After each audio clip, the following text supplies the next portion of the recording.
Ça fait 1 an et demi que j'ai pas fait de long format comme ça.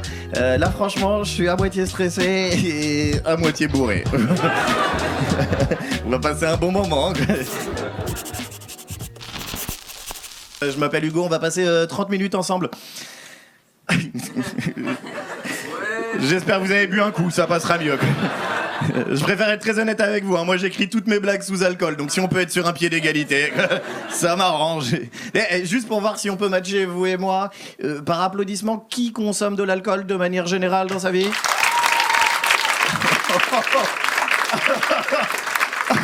Oh putain, ça c'est la France qu'on aime. J'ai l'impression que c'est un repas de famille, c'est magnifique. Je vais être obligé de vous rescinder, vous étiez trop... Et soyez honnête, hein. Toujours par applaudissement, qui pense consommer trop d'alcool dans sa vie? Tu m'as regardé avec un sourire de... Je serai le délégué de cette salle à partir de maintenant. Comment tu t'appelles mon pote?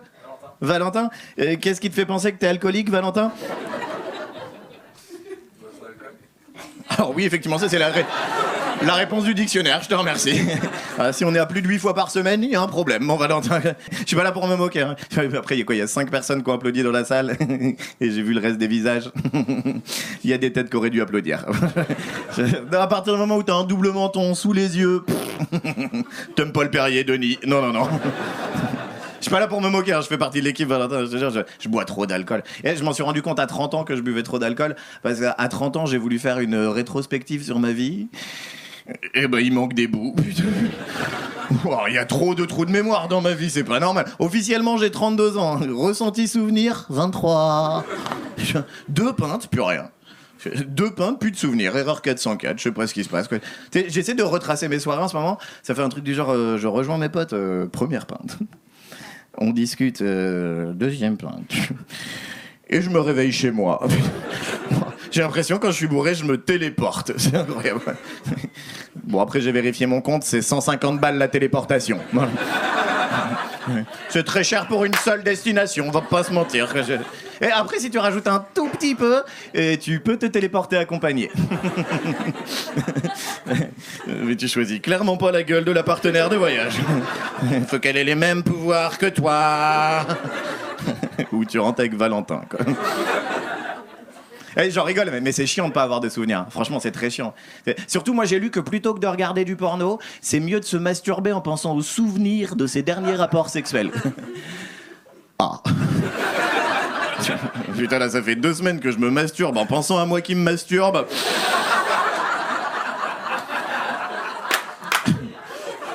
Eh ben, ça devient chiant, quoi.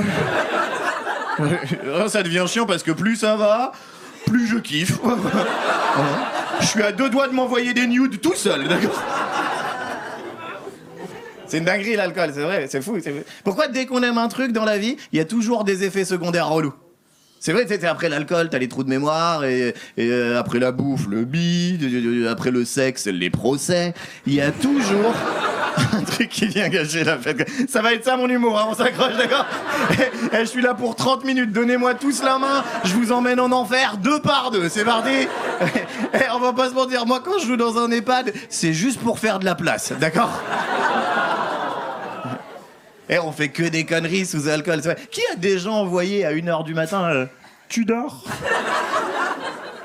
Bande de mythos, putain. Ou alors vous avez reçu les miens, c'est obligatoire, d'accord? J'ai envoyé à toute la France. J'ai fait une dinguerie il y a 1 mois. 1h du matin, un peu pompette, j'envoie tu dors.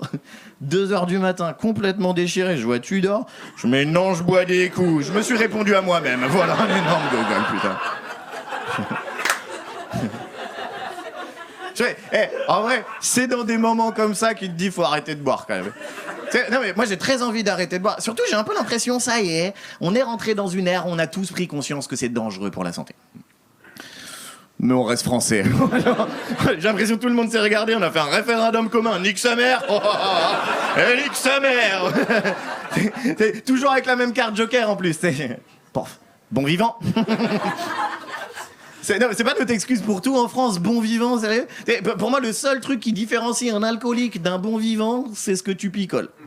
C'est vrai, dégomme une canette de 8-6 devant tout le monde ici, t'es un alcoolique. Hein. Mais 3 bouteilles de Bourgogne 2008, j'ai distingué Valentin. C'est fou le vin. Le vin, ça fait partie de la culture française. C'est-à-dire, nous les Français, on a transformé une drogue en culture, quoi.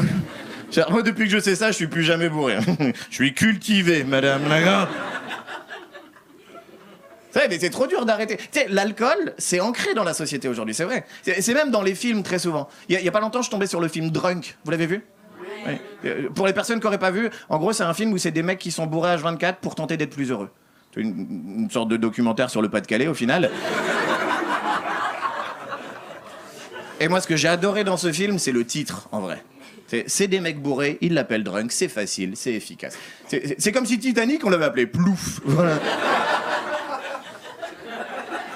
C'est le seul truc relou de ce film. Pendant 1h30, ils se font passer pour des scientifiques. Et faut pas démocratiser le truc comme ça. C'est pas des scientifiques, c'est des alcooliques, d'accord ? Je pense pas que les scientifiques soient bourrés H24.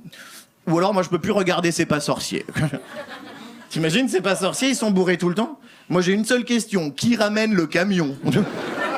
Un jour, t'allumes les infos. Nouvel attentat à Nice. Non, c'est frais déjà, y compris l'apéro. Oh, c'est ma réaction préférée, ça, mon pote. Merci beaucoup. En plus, là, je parle beaucoup d'alcool, mais j'ai toutes les addictions. Je fume beaucoup aussi.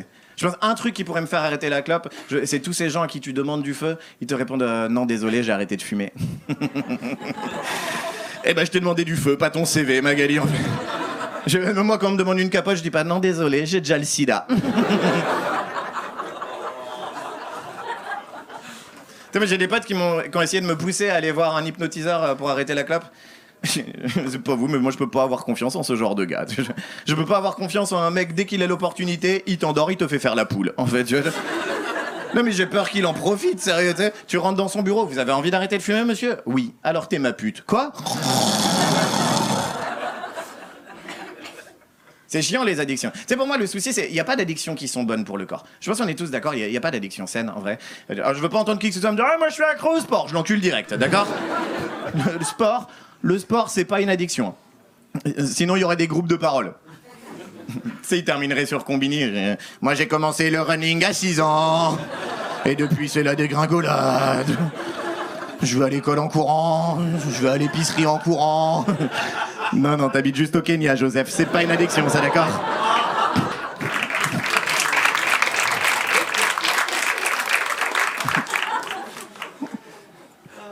Le pire, c'est que moi, j'ai fait beaucoup de sport dans ma vie. Hein.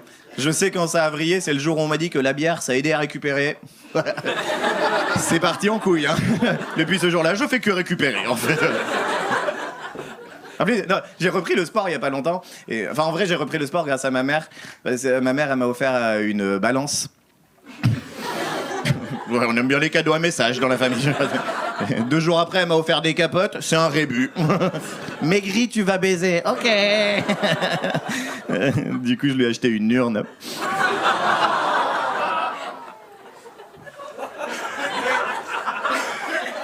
Non, en vrai, je suis content de cette balance. Tu sais, c'est le genre de balance connectée qui te donne ton IMC. Voilà, très heureux de vous dire que je suis dans la case surpoids. Voilà. C'est le genre d'info que tu veux pas connaître dans ta vie. Hein. Je crois le seul côté positif, maintenant je peux librement faire des blagues sur nous les gros. Je fais partie de l'équipe. Je veux dire, je suis à 2 doigts de faire un test ADN, voir si je peux faire des blagues sur les Arabes. Après, je préfère être gros qu'arabe, quand même. Voilà. Non mais en France c'est plus facile. Allume CNews, tu les as déjà entendu parler du gros remplacement ? Jamais de la vie. Alors que techniquement ils prennent plus de place. Hey. Moi je sais que j'ai grossi, mais je vois bien les gens autour de moi, ils me laissent pas le dire. Tu sais, dès que je dis que je me sens gros, ils sont là, oh, t'as pas le droit de dire ça. Donc c'est un privilège. Moi, je pensais que je les avais tous à la base. Je suis un homme blanc, hétérosexuel, d'une famille aisée. Apparemment, il me manque juste la carte potelée, puis j'ai fini le jeu. Puis j'ai bien vu la salle, il y en a qui l'ont en double, donc si vous voulez échanger. Là, c'est quoi, c'est pire dans cette histoire, j'ai repris le sport en septembre. J'ai rien compris au summer body, en fait. J'ai l'impression que je fais un truc bien, mais dans le mauvais timing.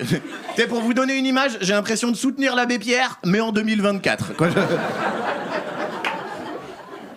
J'ai repris un sport assez basique. J'ai un peu l'impression autour de moi en ce moment, tout le monde fait des sports de combat, et j'avoue, ça m'angoisse un petit peu ce truc. Je sais pas ce que ça dit de nous en tant que société. On est dans un monde où c'est la guerre et nous la mode, c'est la bagarre. Quoi. Il y a 2 ans, tout le monde voulait faire du yoga pour devenir zen. Apparemment, ça a pas marché le truc. Il y a des gens qui font des sports de combat dans cette salle ? Ouais. Tu fais quoi ? La boxe. De la boxe ? Ah cool. Et attends, tu fais genre vraiment les combats ? Non.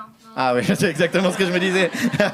J'adore toutes ces salles de boxe à la mode, où ils font tout sauf la boxe. Ça n'a pas de sens. Tous les entraînements, mais pas la bagarre. Pour moi, c'est comme si tu faisais 5 ans d'école de commerce et bim, t'es de gauche. Voilà.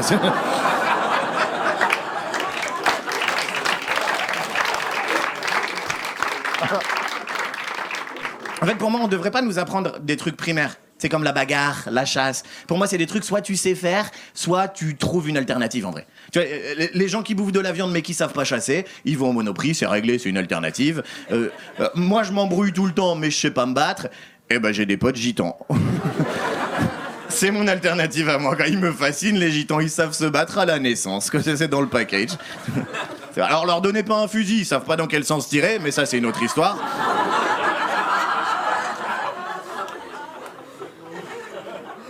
Mais j'ai un pote, il fait du MMA. Hein. Tous les jours, il dit à ses gosses, c'est pas la violence qui règle les problèmes. Mais quand t'es gitan et tu fais du MMA, tes gosses, ils ont pas de problème à régler, en fait. Hein. Ils vont à l'école avec 1 goûter, ils reviennent avec 5 goûters. La maîtresse bâillonnée. Très belle journée, Kylian. Ça me fascine. Je sais pas si vous regardez du MMA un peu, c'est un truc de ouf hein, quand même. Tous les sports de combat dans une cage. Voilà. J'ai l'impression il y a pas de règles. Même l'arbitre, il sait pas ce qu'il fout là. De temps en temps, il prend le micro. Alors peut-être pas le lance-flamme. Et pour moi, les gens qui font du MMA, c'est pour se venger de quelque chose dans leur vie. Vous voyez tout ce qui c'est Cyril Gane ? C'est le plus grand champion de MMA en France. Hein. Une énorme boule de muscles. Eh ben, ils osotent. Pardon, mais c'est sûr, on s'est foutu de sa gueule au collège. Juste un jour, il s'est réveillé. Je vais me venger.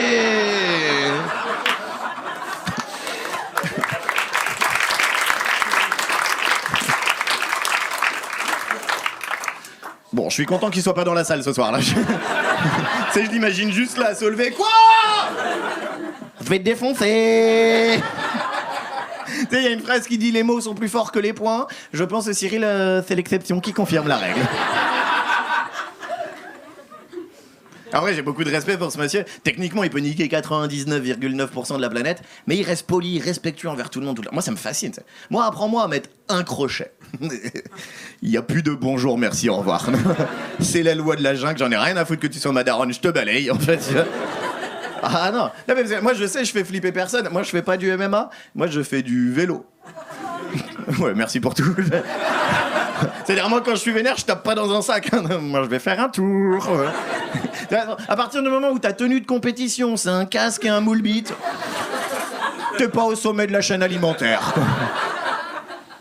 Et en plus, soyons honnêtes, cycliste musculairement, ça a jamais excité personne. Hein. Je pense à un boxeur, il rentre en soirée, il y a 2-3 meufs qui sont là. Oh, regarde les biceps. Puis moi, j'arrive derrière. Tu veux voir mes mollets ? Je suis dégoûté. Il met un t-shirt, il dévoile tout. Moi, si je veux tout dévoiler, je dois mettre un pantacourt, quoi. C'est-à-dire, je peux baiser, mais en 2002. En plus, je pense, les biceps, c'est un truc rassurant. T'as des gens qui aiment bien s'accrocher à un biceps. Qui s'accroche à un mollet ? Je veux dire, à part une naine ou un chien en rut, qui ?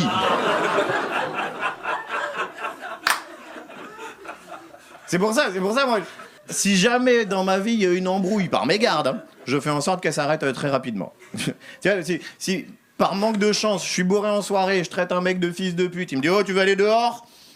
Non. Je suis pas lâche, monsieur, je suis frileux, d'accord ? Et tu sais, c'est un vrai truc, j'ai vraiment pas mal de potes qui font du MMA, et je t'avoue qu'ils me font un peu bader parce qu'ils sont tous en train de tourner masculinistes en ce moment. Vous voyez ce que c'est les masculinistes ? Personne dans cette salle ? Ok. Tu pourrais me donner une définition simple du masculinisme ? Non. Eh ben c'est comme ça qu'on fait avancer la France, messieurs dames. Très bien, merci beaucoup. Oh non, en gros, pour faire très simple, en gros, c'est des hommes anti-femmes. Tu vois, qui pensent que tous les problèmes de la société, c'est à cause des femmes, qu'il faut les rabaisser. Et moi, j'ai un pote l'autre jour qui me demande, Hugo, comment est-ce qu'on sait si on est masculiniste ? Je dis, bah, c'est simple. Est-ce que t'as peur que les femmes viennent prendre ta place dans la société ? Il m'a répondu pour prendre ma place, faudrait déjà faire un créneau. Et ben on a la réponse, mon Jérôme. Bienvenue dans l'équipe. Moi, je suis safe là-dessus. Je sais que personne me prend pour un masculiniste pour la simple et bonne raison que moi, avant tout, on me prend pour un homosexuel. Merci. Et après, je veux pas te mentir, je sais qu'avoir un ensemble avec des petits cœurs, ça arrange pas le problème, d'accord ? Mais je suis à l'aise avec qui je suis à l'aise avec ma sexualité. Le problème, c'est que les gens, ils insistent. Tu sais, une fois à la sortie de mon propre spectacle, il y a un mec qui vient me voir et fait bravo.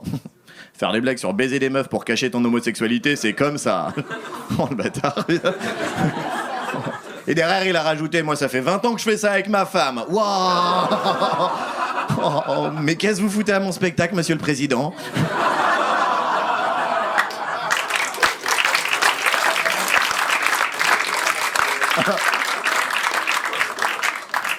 Ce qui est fou, c'est que même les personnes qui acceptent que je sois pas homosexuel, ils disent dans ce cas-là, t'es un hétéro curieux. Oh, faut arrêter avec tout ça maintenant. Non, il faut arrêter d'inventer des termes pour des choses qui n'existent pas. Tu sais, hétéro curieux, racisme anti-blanc, Jésus-Christ, tous ces concepts absurdes là. Pour ceux qui verraient pas, un hétéro curieux, apparemment, c'est un hétéro qui a envie d'aventure. Et souvent, l'aventure, c'est la même. C'est alors, ce soir, les gars, on va dans un bar gay. Waouh, Koh-Lanta. C'est-à-dire, il y a des homos curieux. Alors, ce soir, les gars, on va dans un PMU. Ah. Et tu sais, les masculinistes, ils y connaissent tout en relation homme-femme. Et c'est pour ça qu'ils sont tous coachs en séduction. Tous coach en séduction, les bâtards. T'en as Ilouche, un bras en moins, coach en séduction quand même. Les paralympiques de la baise, en fait. Ils t'apprennent à draguer, alors que tu les regardes, tu te dis de base, c'est pas ton domaine de prédilection à toi. Tu sais, on dirait Karine Le Marchand qui débarque à la campagne. Tu sais, quand elle est là, bah alors ça, GG, je suppose, c'est une vache ? Bah non, Karine, ça c'est la maquilleuse, on est toujours à Paname là en fait. Hein.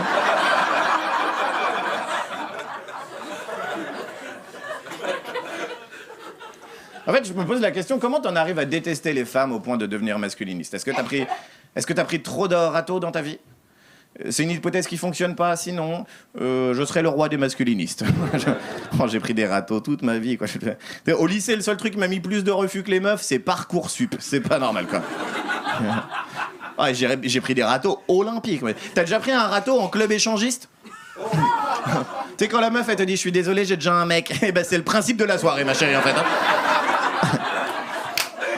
Ah, je pense le seul râteau au-dessus, ça serait une aveugle qui me dit « Je suis désolé, t'es pas mon style ». Mais très joli mollet quand même. Hein,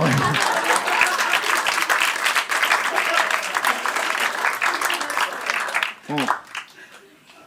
J'ai suivi une fois une technique de masculiniste, j'ai un peu honte. C'était une période de ma vie où ça allait pas. Tu sais, ce genre de moment où t'as plus du tout confiance en toi. Et on peut en parler librement, je sais, ça arrive à tout le monde. On est d'accord ? Oh, 2 personnes, putain. Le reste que des pierres ninées ? Je crois pas, non. J'ai fait le pire truc pour essayer de reprendre confiance en moi. Je me suis inscrit sur une application de rencontre. Tu vas voir à quel point ça allait pas. J'ai pris un abonnement premium. Ouais, ça, normalement, ils le vendent qu'aux puceaux ou aux moches. Et je suis pas puceau, donc j'ai la réponse à la question. C'est quoi le problème d'un abonnement premium ? C'est que tu vois qui te like. Eh ben ça t'aide pas à reprendre confiance en toi en fait, hein. Ah non, juste tu sais dans quelle division tu joues. Des fois tu penses t'es attaquant au PSG, en fait t'es remplaçant à Tourcoing mon pote, et voilà. Et moi je discutais avec une fille, j'ai pas trop de temps à perdre, je lui demande si sexuellement elle se met des barrières. Elle me dit non, moi je me mets plein de trucs mais pas des barrières. Eh ben toi je t'aime en fait. Et elle me demande de lui envoyer un vocal et juste après elle me dit on va s'arrêter là. J'aime pas ta voix. Moi je cherchais une meuf, je me suis fait recaler à The Voice. Et pas par Jennifer, hein, par Big Flo. Non mais en vrai, il faut lutter contre le masculinisme, vraiment. Déjà parce que c'est un truc très lié à l'extrême droite, donc franchement ça fait archi flipper. Moi j'ai une technique pour lutter contre le masculinisme. Je pense qu'il faudrait qu'il y ait plus d'hommes trans. J'adore ce qui vient de se passer dans la salle. Oh, que des anus qui se sont resserrés d'un coup, c'est magnifique. Où il va où je sais pas où je vais, mais vous venez avec moi, j'en ai rien à foutre. Ok, ma théorie c'est ça. Plus il y aura de femmes qui feront la transition pour devenir hommes, plus il y a de chances qu'un jour, il y ait un homme trans undercover. sais, il va débarquer avec des idées bien rétrogrades pour faire plaisir aux masculinistes. Eux, ils vont être assez cons pour lui donner un poste à responsabilité. Il va finir président des États-Unis. C'est exactement ce qui est en train de se passer. Tu vois. T'imagines, là, dans un mois, on a le reveal. Genre Mask Singer. Vous croyez c'était Donald? C'est Daisy. Le problème là-dedans, dans tout ça, c'est que moi j'ai fait beaucoup de recherches sur les masculinistes pour pouvoir écrire des blagues là-dessus. Et maintenant, mon algorithme Instagram, il me propose que ça. Et c'est chiant. Une vidéo sur deux, elle s'appelle Pourquoi les femmes devraient fermer leur gueule. Oula. Belle ambiance. Moi, je voulais juste chier à la base, mais ok.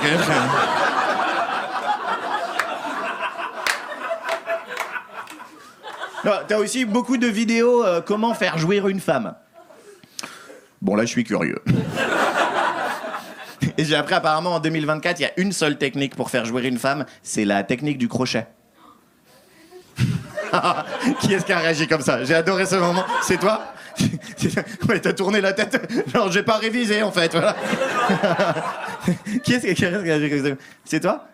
Non, mais tu vois ce que c'est? On t'a expliqué. La pratique avec le prof d'SVT. Vous voyez pas ce que c'est la technique du crochet? Personne jouit dans cette salle? Allez, ça m'a coûté 100 balles de formation mascu, je vais vous montrer, hein, d'accord? Et là, il y a 2 copines ensemble, c'est pour moi, d'accord? Je vais vous montrer, ça va être gênant pour tout le monde, hein, je vous le dis. On y va tous ensemble, d'accord? La technique du crochet, c'est ça. Oui, c'est très gênant. Ça se voit, je maîtrise pas le truc ou pas? On dirait juste, je vais engueuler mon gosse, là. Tu viens là, Mathéo. Tu viens là, Mathéo. Et plus j'engueule le gosse, plus il me crache à la gueule. C'est pas normal, quoi. Le pire, c'est qu'il disait dans la vidéo, si jamais ça fonctionne pas, vous pouvez utiliser un sextoy. Bon, il a pas précisé où fallait le mettre, c'est moi qui ai joui. Voilà. C'est pour ça que j'adore ce truc sur les sextoys masculins, parce que c'est encore tabou, les sextoys pour les hommes aujourd'hui. D'ailleurs, on peut vérifier le truc très rapidement. Par applaudissement, est-ce qu'il y a des hommes qui ont déjà utilisé un sextoy sur eux? Oh, j'ai adoré ce mot. T'as commencé à lever la main, j'espère la classe va me suivre là quand même. Je suis désolé, mais on va y aller, mon pote. Hein. Comment tu t'appelles? Thibaut? Thibaut, t'as déjà utilisé quoi?